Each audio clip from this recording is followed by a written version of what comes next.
langsung hadir ya narasumber selama ini online terus. Fakultas Ilmu Sosial dan Ilmu Politik UIN Raden Patah menggelar roundtable discussion dengan tema dilema tata kelola sumber daya alam. Diskusi ini berlangsung di ruang rapat FISIF pada Senin sore. Roundtable discussion mengundang perwakilan Ormas, Walhi, Serikat Hijau, GAPKI, dan Perkumpulan Serikat Petani Indonesia dengan pemateri Nanang Kurniawan yang merupakan peneliti lingkungan. Dalam diskusi ini, Nanang menyampaikan tata kelola sumber daya alam yang terfokus dalam pertumbuhan ekonomi sering merugikan secara ekologis.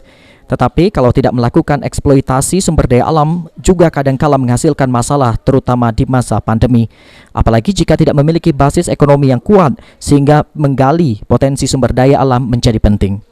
Selain itu, Nanang mengatakan pelaku-pelaku yang ada, baik yang berdampak langsung maupun pelaku yang selama ini menjadi bagian penting dalam bagian tata kelola sumber daya alam, untuk terus-menerus bertemu, mendiskusikan dan mencari solusi atas isu-isu tata kelola sumber daya alam yang selama ini muncul dan tidak terselesaikan untuk menghadapi dilema dalam tata kelola sumber daya alam.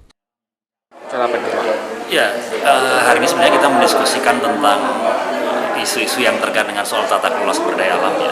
Kita melihat bagaimana dilema yang muncul dan dihadapi oleh pemerintah, oleh masyarakat, oleh pelaku bisnis di dalam mengelola sumber daya alam.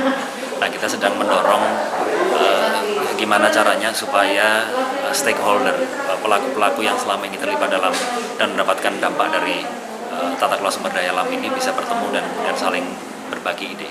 Oke, hasilnya sendiri gimana sih diskusi kita hari ini? Ya, hasil diskusi ini kan tadi sebenarnya kita tidak menyimpulkan banyak hal ya, tapi setidaknya kemudian sampai kepada satu kesepakatan ide untuk kemudian ke depan perlu membangun jembatan pembicaraan secara terus-menerus gitu, yang membuka ruang diskusi antara masyarakat sipil, pengusaha dan juga akademisi supaya menemukan solusi yang lebih luas gitu.